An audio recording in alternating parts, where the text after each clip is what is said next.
just getting started. We are just getting started. I'm excited. I'm excited. So, let's see. This is like several times. So we are just working on it. We are just working on it. So let's see. See if he hit me back. I sent over a link for him to join us. So hopefully that will be soon. He will be coming in.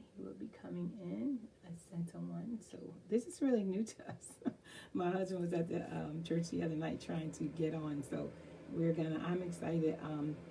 To those who are joining me for the first time, we are literally on a podcast.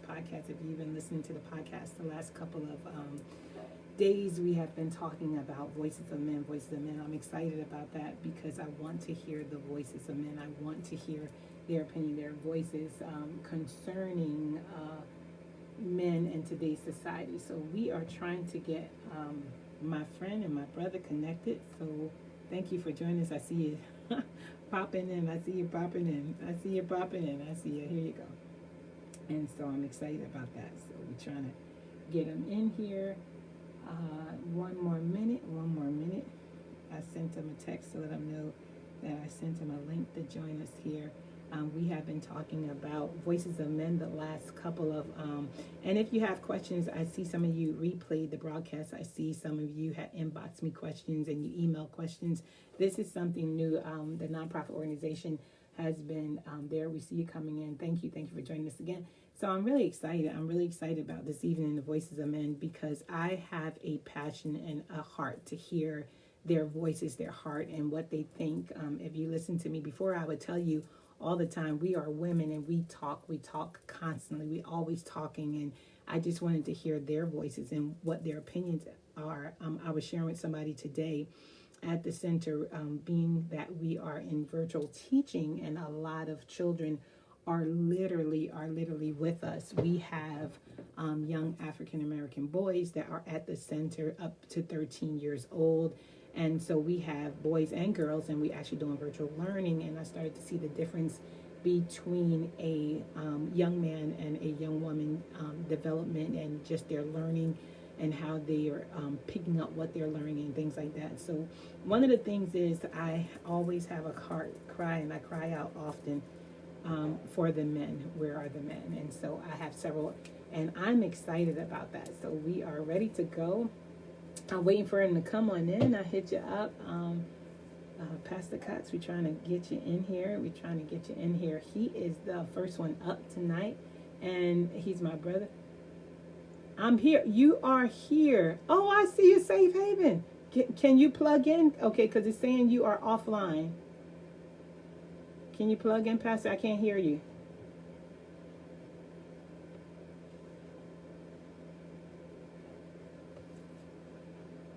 Hey, can you hear me? All right, here we go. That is my brother. Yes. Let me try now. Hit it one more time. So you have to go into the link. My husband did that the other night. Go into the link. Here we go. I'm excited. Yes. He is on, and I'm trying to get his voice. Okay, so let's see. I'm going to send it to you again, okay? Are you there now? Can you hear me? I can't hear you. Okay, I should hear you. Okay, so I'm going to send it to you one more time. Okay, so we're going to add you.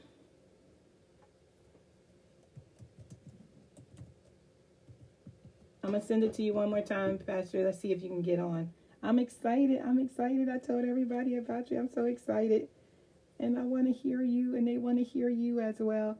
So here we go. I'm going to put you up there one more time.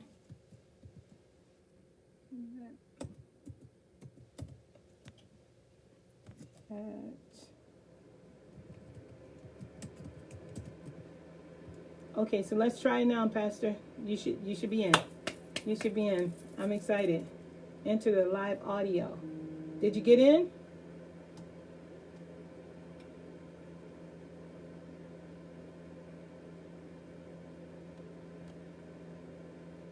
Okay. I hear, are you there? Hey, Pastor, can you hear me? Can you hear me? You are connected. One more time. Okay, you are connected. I can hear you, but I can't hear you. So I should be able to hear you. You're gone. Technical difficulties here. Here we go. I can hear you. I should be able to hear you. So if you, and you are now disconnected.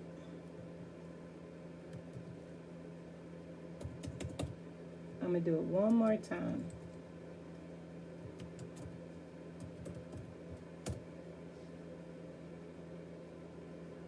Okay, you are already on the invitation list. There is a button there that you can hit so that you enter into the live feed audio. Okay, just give us a few seconds, guys. I am so excited. I'm so excited. He will be here in Safe Haven. I see you. Why can't I hear you? I should be able to hear you, Pastor. Here we go. Here we go.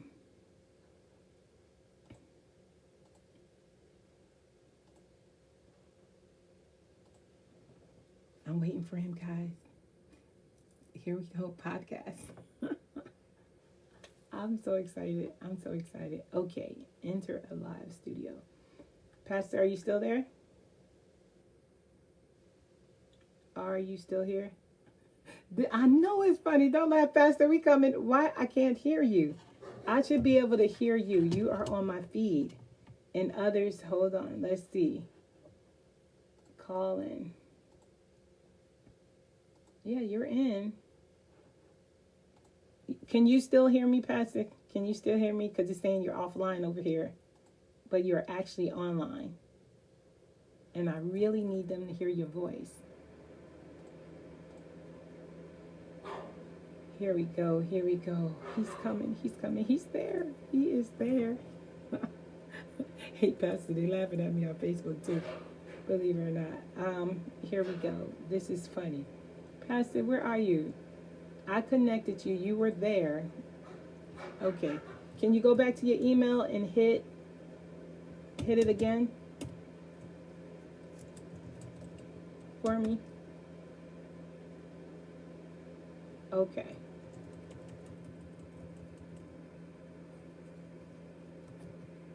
I'm here. Okay, you can hear me, but they should also be able to hear you. Question for you. Doc.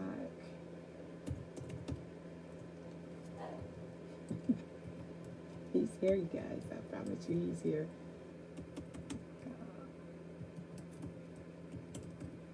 Okay. So here we go. Your co-host piece says the user is already in the visitation list. I'm on an iPhone. Is any help?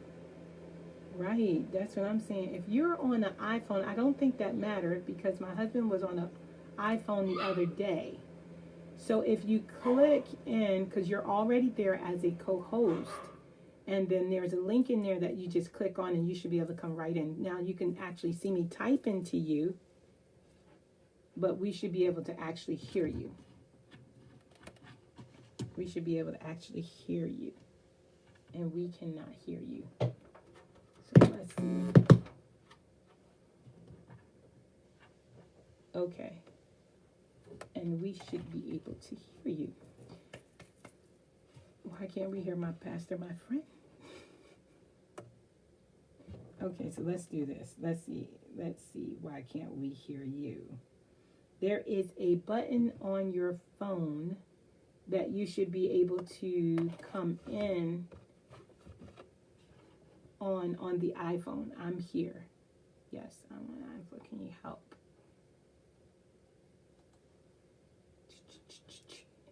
So if you see to the right, Pastor, it says, Doc, it says you are offline. So your phone, you were there just a minute ago. Hit that link one more time in your email and see if you can enter. It's saying you are here. Let me do this. I will remove that code and then add you back again. How about that? This has to work. I promise you. I'm so excited.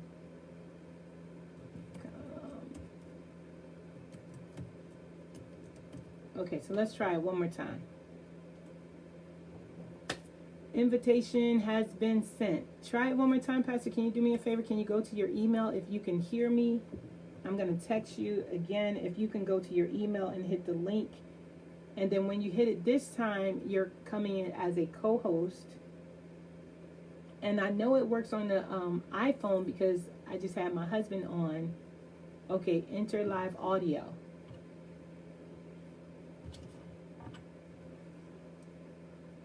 I'm here. Okay, so let's do this. Yes. Okay. Can you hear me now? You can hear me. This is nuts. Okay. It is still saying you are offline. This is funny. All right, Pastor, now I'm gonna have to call your friend because he actually have an iPhone and he was on there.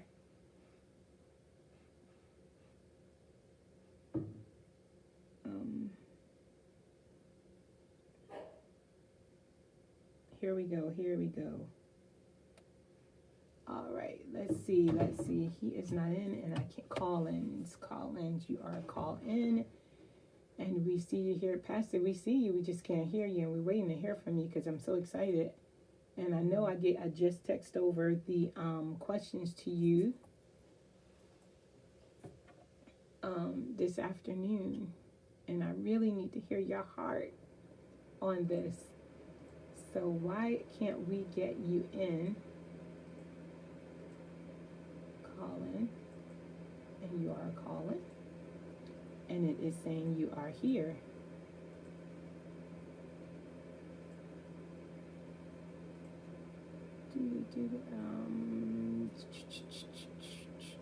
Hold on, Pastor, give me 2 seconds. 2 seconds. 2 seconds, because I'm going to get you in here, because I know for a fact that my husband have an iPhone, and he actually was on here the other night.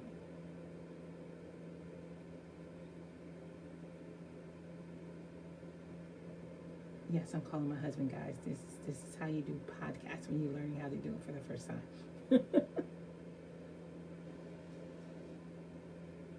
This is why you gotta hear a heart of a man. My husband, I'm calling him, he's not answering his phone. Let's see.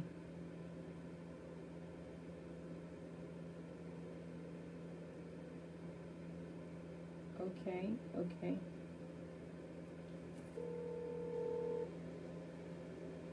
Right.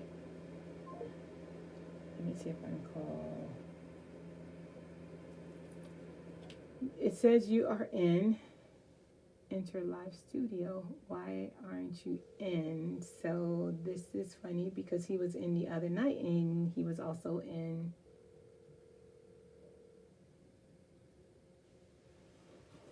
And he was also in. Hello? Hey, where's your dad?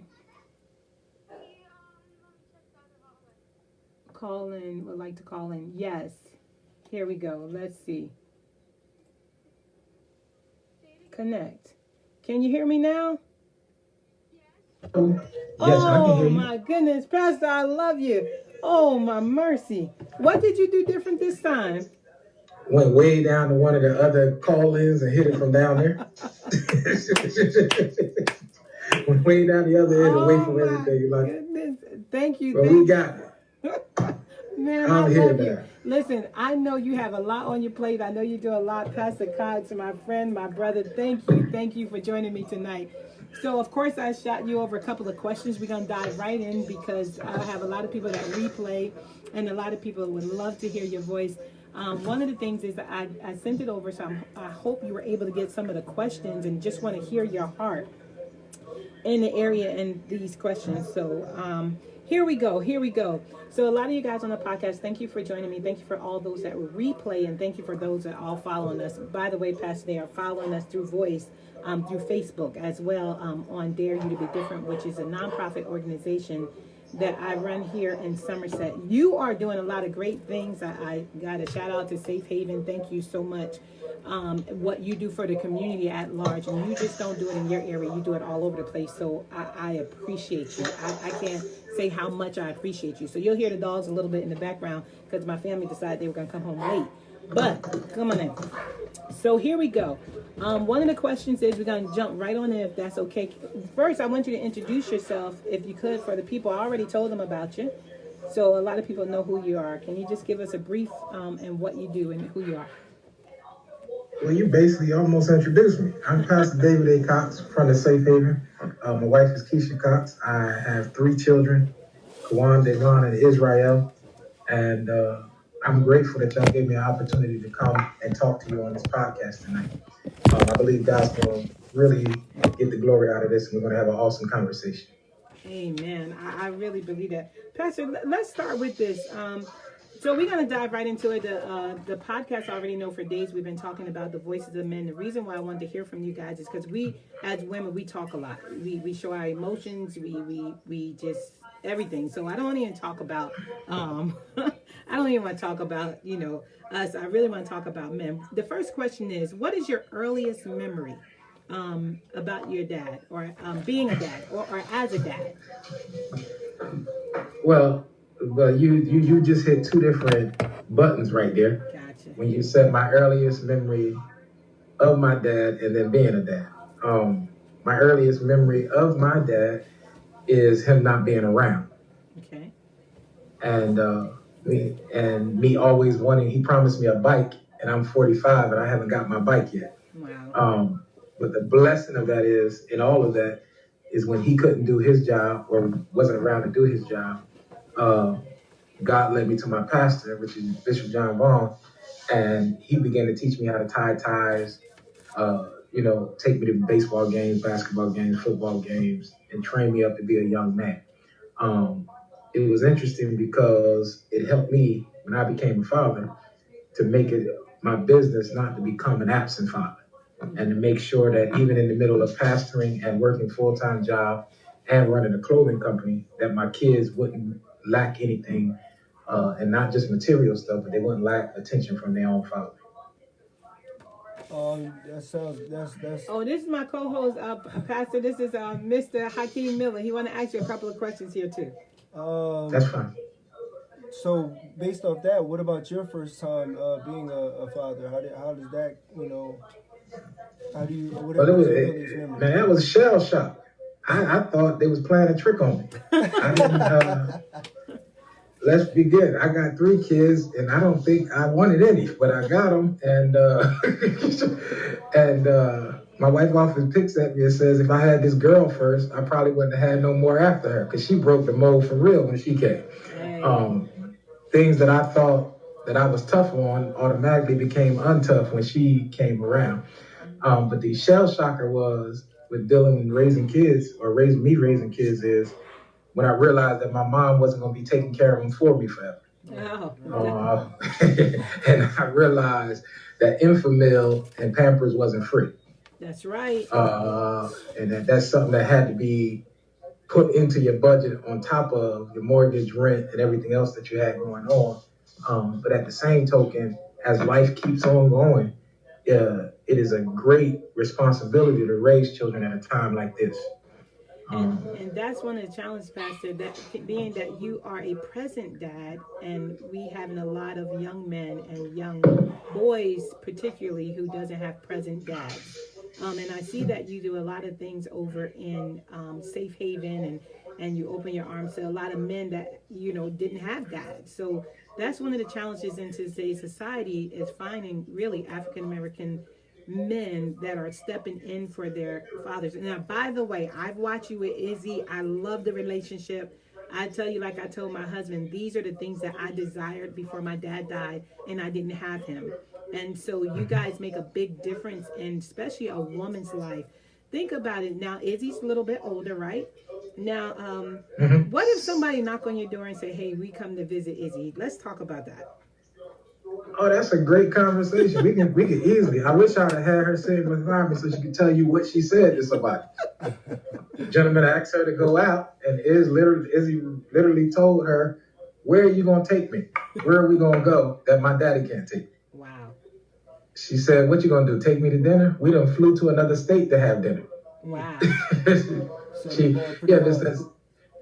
You setting the So heart we- pretty high, Pastor. You setting the heart And pretty high. that is my plan. That is There my you go. ultimate plan. My ultimate plan is at about time she decides the dating world and all of that. And then there's a young gentleman on my street that actually likes her, Wow. and young gentleman. And every time she disappears or goes wherever she goes and comes back, he'll be standing outside talking to me. And her words is, "I don't know why he's talking to my dad.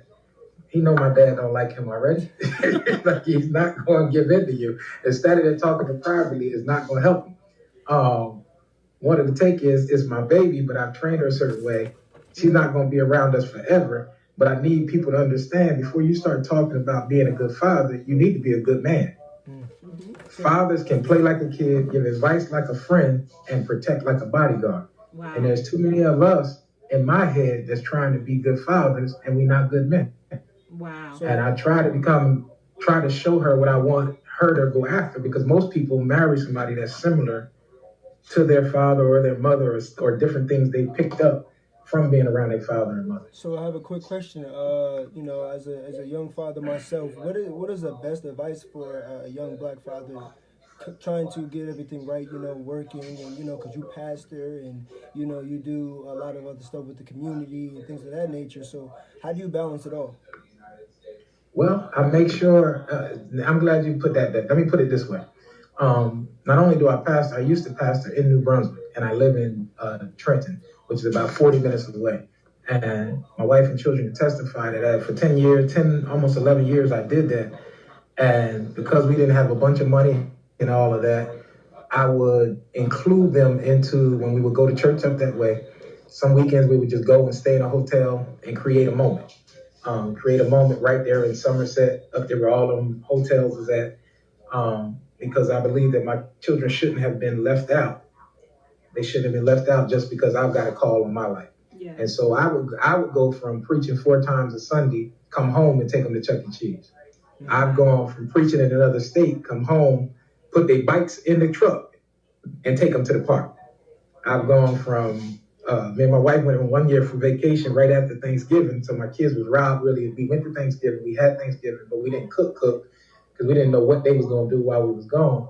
But the moment I hit the ground again, I went straight to the store, made sure they had a full-fledged meal when it was in. What my suggestion is, no matter what you got going on, there's always time. Gotcha. Right. And so they become There's always time. So they become your priority. I guess one of the questions, especially with everything that you got going on, and that you said, Pastor, you make time for them, because ministry and raising children is a challenge in itself, and trying to make sure that people are in, whether you're doing street ministry, whether you're doing church ministry.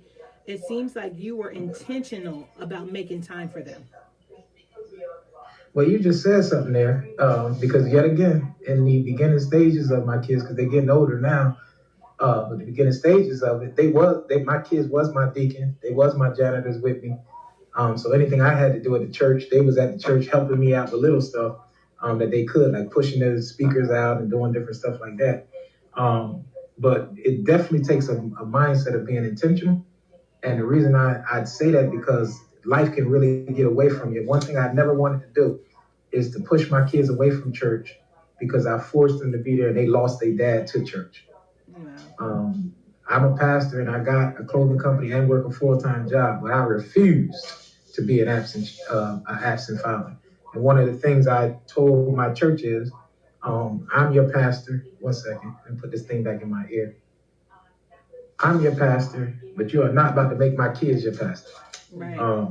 Allow my kids to breathe, allow them to grow, allow them to become and go through their own mistakes and become who God has called them to be. Now, They how do you balance? So I hear what you're saying because you got a lot going on, and I promise you, I don't even know how. I try with the little bit of time I have to balance it out. And one of the things I have a passion for is because I didn't have a dad that was there. Even the 21 years I did have him, I always wanted him. You know, I wanted something that I could say was my own because he raised 8 girls and 1 boy and Mhm. some other little ones on the side. But he was present when we sat down and we had dinner at the table. But that one on one or going out to do something we never had. So when I watch men with their children, like when I watch you with Izzy and when I watch my husband with my daughters, and I go to the daycare center and I encounter children that don't have that, and children that don't really have that opportunity, my heart goes out to them. But I see that you're actually, how do you pastor and become a surrogate father to some of the men and young women that's in your church? That's a great question. Well, it's strategic, but the only thing is, I don't spend as much time as it appears. Mm-hmm. So I don't go a lot of places with them because one, I don't want to become their friend Okay. because I was never my children's friend. Mm-hmm. So I like to set a different bar in between the two. But I try to mentor. We have mentor sessions and different things we do together and all of that, where I empower them so they can go back and reclaim their children. One thing I'm big on is you being great in my eyes as the pastor and flunking in your kids' eyes. Yeah. I don't need a deacon that carry my bag and drive the car and clean the church and don't do nothing at their house. Right. Right. Like I need them to make sure them kids know who they are and to allow them. And even when you hear me in my statement, because we talk about is a lot, the only reason you don't, the boys is around, but the only reason you don't hear it much because one just turned 23 the other day, and the other one is 20 and about to be 21. So they have matured into their manhood, and so they're not around as much as they was. But it would be times, and you know me, Audrey, forever. Yeah. You would see us all in the car playing around and me doing stuff with them, all of them, and it was just always fun, different type of thing. But it's strategic, and it's a strategic thing though. But I never wanted to have a relationship with my armor bearer, and then my kids be jealous of that relationship because I'm nowhere near them at home. How do you, have you ever seen that? Let me ask you this. Have you ever seen that in the church atmosphere, even with you, where you have someone who desire to be close with you because they see the mantle, they see the anointing, and yet train them to know, hey, listen, yes, you could be used of God, but your children or your family, you need you as well, because that's some of the challenges with the African American churches as a whole. Once we know that we're needed somewhere, and we're gun ho, we're hands on, but we so often miss it in our homes. So you see that among, the deacons. And how do you identify it? And when you see it, how do you try to correct it? Well, you just answered almost your own question because first of all, you have to be able to see it yourself, and once you see it, you've got to put a stop to it. And my take was I wasn't putting anything before my children. That was the take of it because to me, my dad put his life before us, and it left me lacking something. I didn't want my children to lack anything, and I don't talk about things. I mean lack me. One of the problems I have with church folk is we spend a lot of time trying to get the pastor's attention when the real attention is God's attention. Yeah. You don't need my attention. You don't need me to elevate you. God will lay you on my heart in the middle of the night, and I'll be asking, why him? Why him? Let that be the case. And then he can show me 7 reasons why versus you doing 7 things and trying to impress a man when you ought to be impressing God. And if you're going to impress God, it's going to take humility, it's going to take faith, it's going to take prayer, it's going to take a relationship. And you ain't getting all of that in one night. Right. So, Right.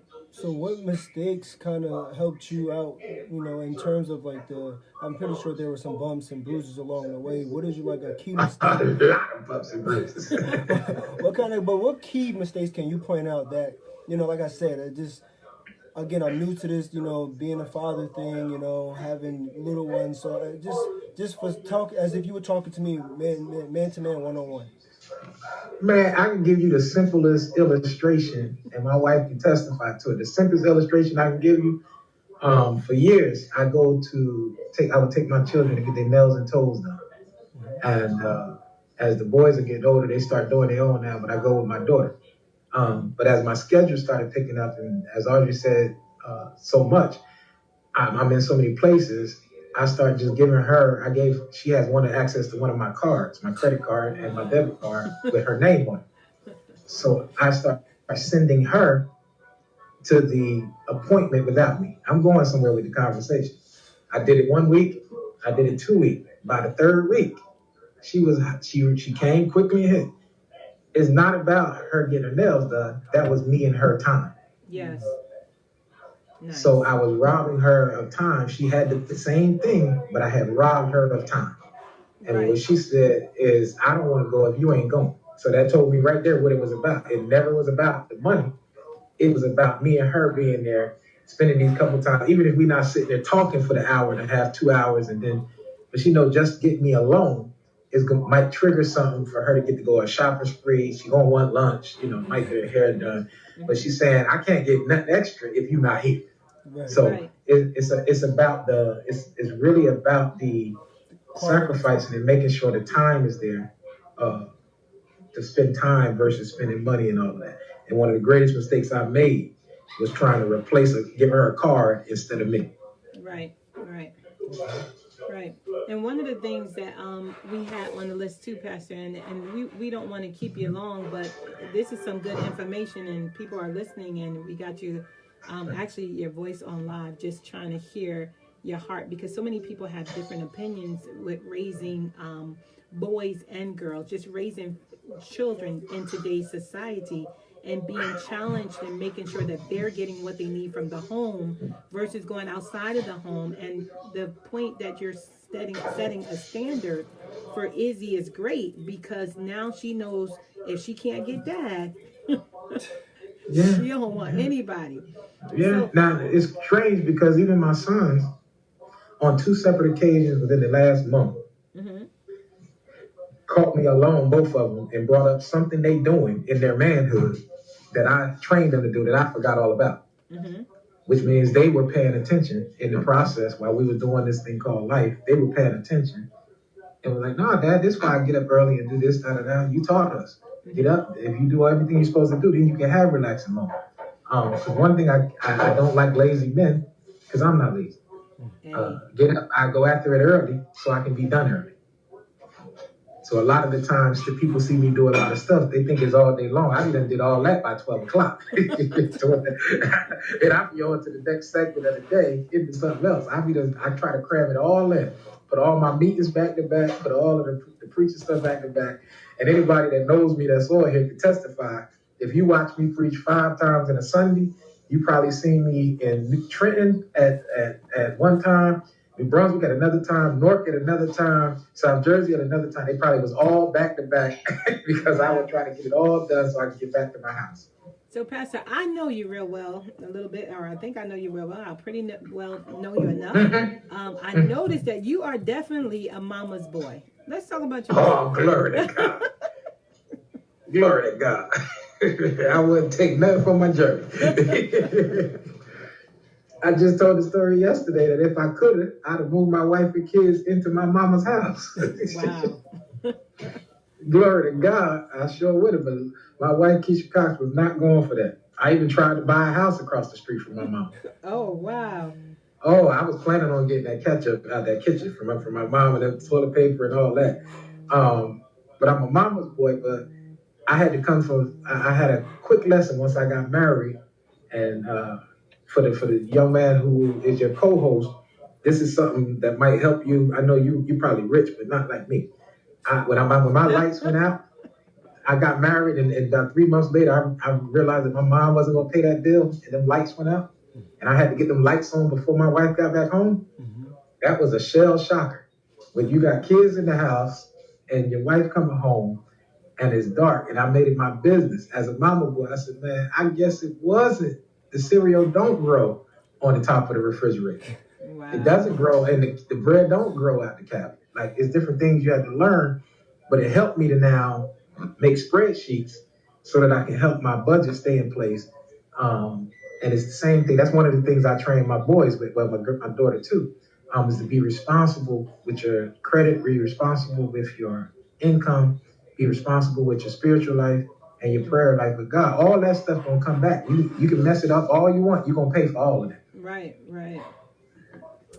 When you're talking about a second chance, what if we have a gentleman sitting on here and they're listening to you and they replay this broadcast and you think, hey, you know, Pastor Cox, that sounds well, and I really wish I was there. I may not be a pastor, but I am a young man or a black man or living in today's society and wanting a second chance with my children. What kind of recommendation or what kind of advice, I guess, would you give to them, especially as fathers in today's society?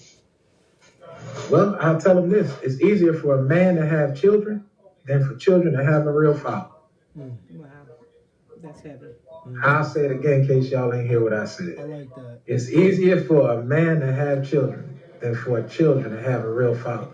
And once you come back into their life, if you're going to be successful, you don't enter it trying to take 10 years of missed opportunity. You start with the day you have and build a whole new case. Wow. And kids are so loving, they will forget all of that. They'll have it in a nugget, but if you start treating them right and spending time with them and doing it, man, they'll love you like you've been there all 10 years. They'll love you like you've been right there beside their side. And that is a proven fact. So you recommend they just start? Just start somewhere. Start. You got to start. Yeah. Don't make excuses where I ain't been there 15 years, 12 years. I've been away. Because you come home trying to make up for that lost time and you're not going to be able to do it all at once. You're going to get frustrated and stop. And there's a lot, if you've not been a kid here 5 years, 10 years, there's a lot you missed. And there's a lot of, some of the things we run into the problem with, I know in my church is, when the boys, especially little boys, when they've been raised by their grandmama, wow. and then the dad comes back around and wants them to man up. But you ain't been here for 12 years. Wow. So this is I picked up the mannerism of grandma. So if you want that to go away, you got to show me another mannerism. Wow. One of the questions we got for one of the inbox, Pastor, was when you get that second chance and you're not in position, you're able to be there for them. But if you're not financially there yet and you're looking for a job, with today's society, especially with young African American men coming out of the system, coming out of, the system trying to fit back in, doing all that they need to do, but because of COVID and everything that's happening, they don't have that opportunity to actually financially, but I want to be present until I get there. What would you recommend for that? Well, I'm kind of, you just put me in kind of a box right there. But these are real life situations. And I'll tell you why. No, I got it. Because you put me in a box because of what I would say to my own churchmen and those who I go and talk to in the community, because I pastor right across from a housing authority. And when I'm talking to them young men, my take is this. If somebody won't hire you, hire yourself. That's good. Grab something and start doing recycling. People are still getting their grass cut in the pandemic. That's good. It's about the snow this week. Good. People are about to need their snow plow, or they're gonna need somebody to shovel. Mm-hmm. People are still putting recycling outside, and people are still giving you like a penny a can for the recycle. Yeah. Like whatever it is that they give it. People are still picking up refrigerators and washers and dryers off the side. Uber and Lyft is still letting anybody, drive and make money in that kind of way. And it's not all really about money and things. But if you can be around your child, and even now you can have a snowball fight with the kid in a couple of days, and they'll be just as happy. Yeah. You can take them to the park. It ain't about the money part, but that should not be an excuse for why we can't be around. Because most of the time when you buying them sneakers, they would have rather you played baseball with them. Right. They would have rather you and watched a movie in the living room with them or did whatever. My daughter had a little friend from her school, and she brought him in to the house. And when she saw that I was laying on the couch in the living room, when they hit the door, It was cold outside. She turned around quickly, hit him with, "Now we gonna go on the porch," because she understood this gonna be a rough ride. If this man is laying here, he might say anything to you.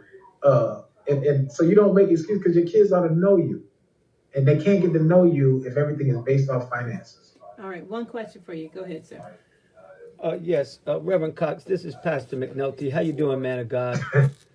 How you doing, twin? Listen, I'm doing great. But on a serious note, I personally know the answer to this, but I was wondering if you might be able to share a brief word about the role that Bishop Vaughn had, and then a subsequent follow-up, if you would, the role of the Four Horsemen. Talk about having brothers and talk about having an accountability network and the value of that in a man's life. Oh, that's wonderful. Well, Bishop Vaughn was key because he was my pastor and he was willing to take me under his wing. And even when I decided that I was called by God to preach the gospel, he pushed me. Even when I started pastoring, he pushed me. Like I said, he even from hockey, like the hockey games, the football games, we always had the greatest seats, all that kind of stuff. He's the one that taught me, if anybody ever sees me, you'll see me with a bunch of colors in. I might have stripes, plaids, and polka dots on, and a gray suit. Like, it may be just totally don't go with it. But Vaughn taught me, he said, if you think it matches, it matches. You're the only one matters. But that's what a fatherly figure will do. It won't allow you to make excuses, like just because I don't have the right tone of blue, the right tone of gray, the right tone of red, that I can't wear it. But so he was very instrumental, and he didn't never try to replace my dad. That's what I think was key. He didn't try to be my dad. He just naturally did what fathers did. And if you really want to preach and all of it, he did it all without having his own kids. Yeah. So ironically enough, he taught you what the title of the broadcast is, or at least the nonprofit, Dare to Be Different. He dared you to be different, and he dared you not to conform. Now, lastly, twin, what about the Four Horsemen? Who are they? And about the accountability that you all provide one for another. Talk about how important that is in the life of a man. Man, the Four Horsemen is one of the most, I wouldn't recommend nobody join the Four Horsemen because they couldn't make it. The amount of jokes we do and the amount of accountability that goes on is hilarious. Pastor Miller, Pastor King, and Bishop Vaughn and myself. Some days you want to string them up because of the amount of stuff they say to you to try to keep you on the right way to go. It's a great brotherly friendship, and it just didn't start. When we were first around, all of us would be around, and our kids would be all around each other, and all. Everybody's getting up in age and all of that. And the young kids is like 14 years old now, and babies is like 14 years old. So it's a little different now, but it's an amazing thing. You need some accountability, somebody to nudge you and to push you in the right direction. Yeah. If you are a young father, you can't do it by yourself. Somebody's going to have to motivate you to be a great father. It can be your spiritual brother. It can be your spiritual father. But it can be just a brother, just somebody that cares and wants to see the best for you. Well, Pastor, that's beautiful, because one of the things that the cry, and you know, I work with the daycare and then the nonprofit, and I'm sure you're reaching out in the area, and just with the crime, not just there, here and everywhere. How are you reaching out to, and I just want them to hear this, because I talk about you all the time with the Safe Haven, and I just, Safe, right? Where you going? Where you going, babe? Oh, he's going upstairs. I just wanted to talk about that for a little bit, because I noticed that you guys do a lot for the community, and a lot of the children that you're actually reaching out to, and just let the people know that the people that you're reaching out to and providing for homes, and these are some of the children that don't have present dads, and then you have some dads that are actually are single dads raising children. Just share a little bit about how did you start with the community? How did you have a desire to, hey, we can reach this community, and even to the point where the frustration of the just the murders and the shootings and our African American young men?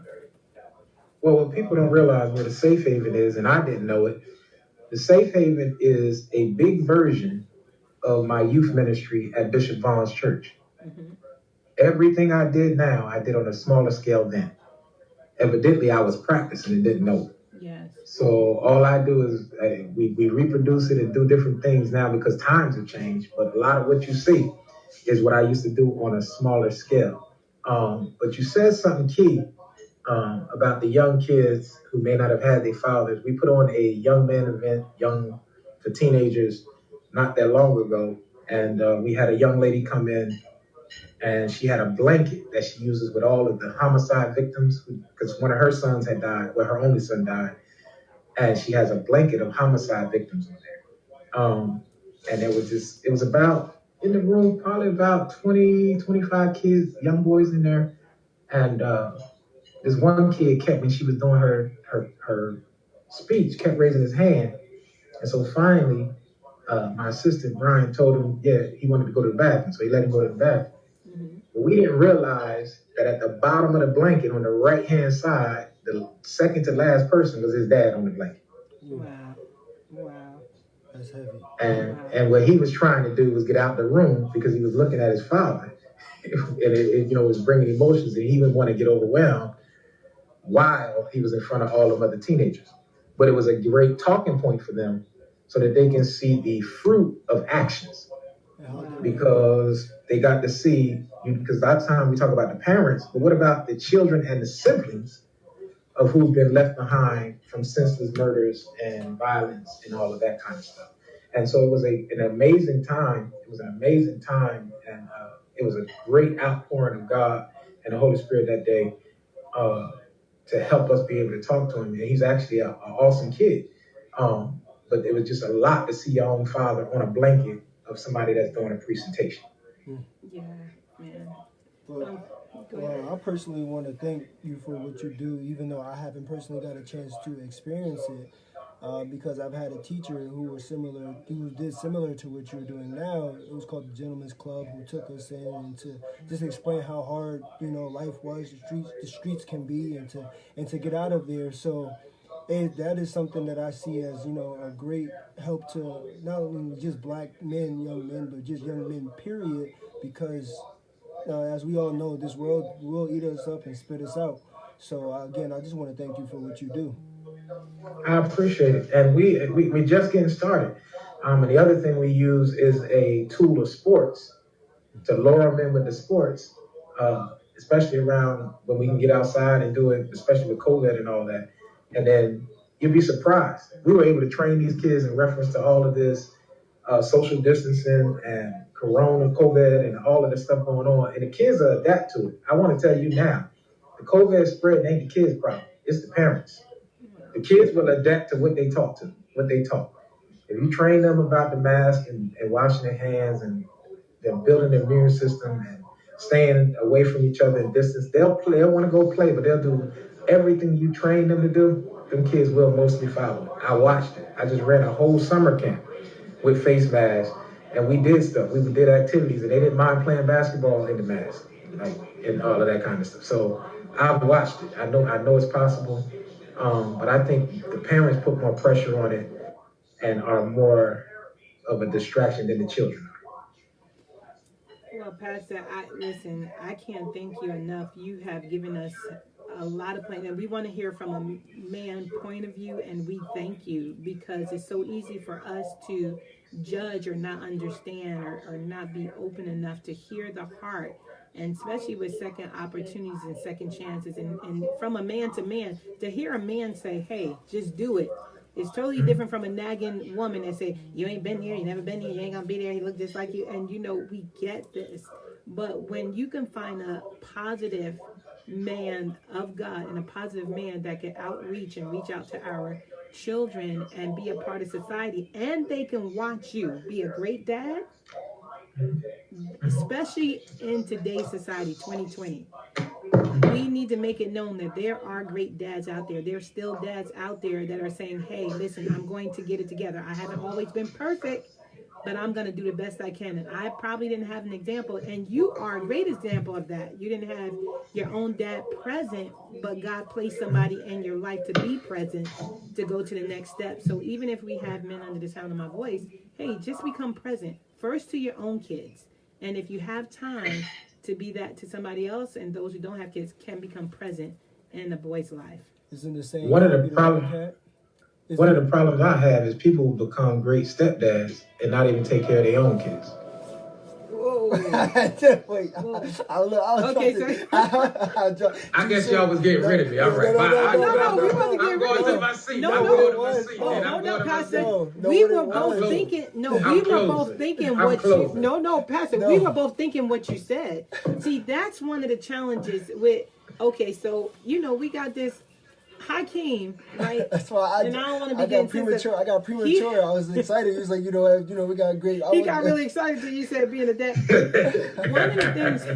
One of the things he had to learn early was, and we had this conversation, so we're not putting him on blast or putting his business out there. This is conversation we have because he's a great young man, but needed to hear that, needed opportunity. I remember sitting at my desk across from him and said, I don't know how you will be a dad to my granddaughter if you're not a dad to your own children. Right? Exactly. So he is actually having a child now, him and Maya, which I'm excited about. I got another grandkid coming. But Maya, my Peyton, my grandbaby, well, she's kind of our grandbaby. She's my niece, great niece, but she's my grandbaby. She called me grandma. And my issue was with him. I sat across from him. I was like, you cannot be a dad to Peyton if you can't man up for Ishmael. And that's why he started laughing, because it came out of your mouth and not mine. And so that's one of the challenges. And I would say this. He did step up, and he's doing that. So we have a lot of blended families. And I tried to tell him, I don't have a blended family. I guess the Lord knew what you can bear. I don't know. I didn't want kids until I got late. I didn't want kids. And by the time I got them, it was like, okay, me and you are stuck. This is me and you, babe. But the other side of that is he is a young man who's doing well, and I think he has gotten better. But to hear you say it, I think it's more powerful to say, hey, listen, yeah, they have this blended family going on, but he could not be to Peyton what he refused to be to Ishmael and his other child. Exactly, 100%. And please know, I'm not talking to you from a golden throne. I'm talking to you from what I've experienced. No. My middle son, the 20-year-old, is not with my wife, but I would declare that I would make sure he had everything and nobody could tell that he wasn't always in this house. So much so that about time he was in his latter years before he, got to the adult side, because now he has his own place and all of that, he would be here more, but I never took the child support back. And the reason I never took the child support back is because I wanted him to have a place to go. And if I took that money back from her, she might not have could afford the rent and would have had to get a smaller place, and my son wouldn't have a place to go back home, because it was never about money. It was about my kid. And so what I determined was, and it's crazy because my wife has a son, I have a son, but in this whole broadcast until this last 5 minutes, you never heard me say that, did you? Nope. Because that's powerful. We've raised them so thoroughly. We've raised them so thoroughly that you can't tell the difference. Mm-hmm. People give me her son and give hers mine. We just laugh. They don't, because it's just it's just interesting. But if you talk to all of them, they just as crazy as me as can be. just like me. They are your children. Oh, they are my children. Oh my God, they act just like me. And they know how to, they can do church stuff and all that, but they act like they daddy. All of them act like they daddy. That's for sure. But you never want to be better to somebody else's kids than you are to your own. And that's a great mistake that we've made, because when we meet somebody new, we want to start over, get fresh, and the kid is into you. There's a guy I'm watching right now, and I'm trying to figure out, he keeps talking about his kid, and he's with one kid, but where the other 10 at that you got? Where them other ones that you had when you were struggling? Now, we see your bends now because you got this one kid and a new wife, but where the ones you left behind? Wow. What are they eating? Are they eating oodles and noodles and, where they at? What's going on with them? Get them kids and raise your kids. And remember, it's not about things. Them kids want you. want you present. Yeah, and it's even like I said, my babies are babies, 2, 1, and my oldest, and then my oldest being 8, and I have one on the way. So the two that aren't living with me, I also seen exactly what you're saying. It's not even about hey, daddy spending money or daddy buying toys. My daughter, my 2-year-old, she runs to the window, waits to see me when I'm coming, and and my son, he just he doesn't speak much, but I could just feel everything that he may want to say. I can feel it, and just in his emotions and the way he looks at me, and literally not just because I'm taller in stature, but he literally, I feel like you could feel him looking up to me. So you saying it brought a lot of it, even though like I real like my mother-in-law has told you, we spoken about it, we've had conversations about it, but to hear it, because I don't have that I didn't have that example in front of me. My dad was in my life. He's not my biological. A lot of people who are watching now know this story. He wasn't my biological, but he's the only dad I knew. Whereas now, Correct. My kids, on the other hand, my daughter has a stepfather that lives with her, and same for my son. So it's also now, I didn't have anybody to be like, well, this is how you deal with this situation, this is how you operate, and this is how you move. Now you telling me all this other stuff that I didn't even, I wasn't able to get. Now it's like, okay, well, you pastored, you have a clothing thing, you have all of these things, and you're able to balance your time between your kids still, and they're not from the same mom. And it's like, okay, all right, it gives me a lot more hope and a lot more, to look forward to for my future. And that's what. And I promise you, I'm not making these stories up. I promise you that when it comes to kids, they want to be around you. And we began to get in war with who we not with, so the kids' mothers and all of that. But once you get past all of that stuff, raise them kids. Do your best to raise them kids and leave all that other stuff alone. Money is not a requirement. It will come. If you become a tithe and stay faithful to God and build a relationship stronger, that stuff comes. It just comes. It will come. And I tell people all the time, me being able to take care of my family to the extent that I do has nothing to do with church. If church had their way, I'll be living in the apartments across from my church if they had their way. Pastor. Glory to God. And the moment I moved into one of the houses across the street, which is just a little row house, they'll be ready to vote me out my own church that I started. So it has nothing to do with church. Please know that. Please know that. Please. But it is about being faithful to God. He gave me an idea. That clothing company came out of an idea he birthed in my heart. And I chased the idea and turned it into something. And so now I have to turn the faucet off because I don't have enough time to run it the way I want to. So I have to turn the faucet off. And my kids, I tried to train them up to take over the business because it wasn't something I wanted to always do. Mm-hmm. Like I wanted them to be able to take it to school with them and do all that kind of stuff. And my middle son just said to me, this is strange because about a month ago, that I wish I would have listened to you and took everything in, because I was going to give them my whole list of clientele and just let them be the suppliers and let them take it and all, and because it's good business. But they were too busy with life and, with everything that goes on with life. But I'm telling you, you get them kids, raise them the best of your ability. Let people not be able to tell the difference between who's in the house and who's not. Let them think there's a way to do it if you slowly do it and build that relationship between you and them and all other children. Well, Pastor Cox, we are going to let you go. We appreciate you gave us a wealth of information. Please review the podcast and all those that are on Facebook and Instagram. Thank you for joining us. Thank you for your questions. Once you inbox us, we appreciate you joining us.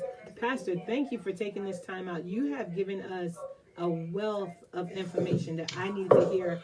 And it's easier when it comes from men. We need to hear men's voices. If we hear their voices, like I tell people, I love my covering. I love to be covered. I love your covering too.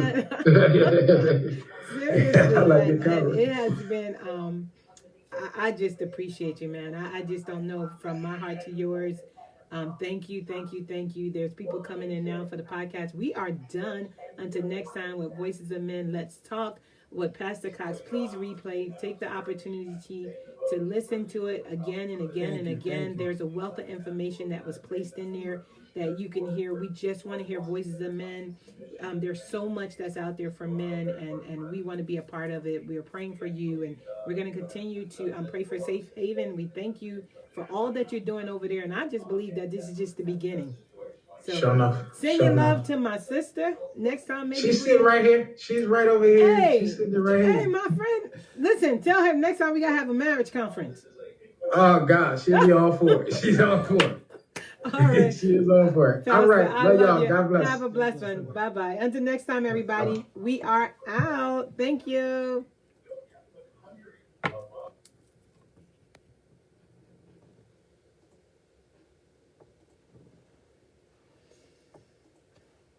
Hallelujah.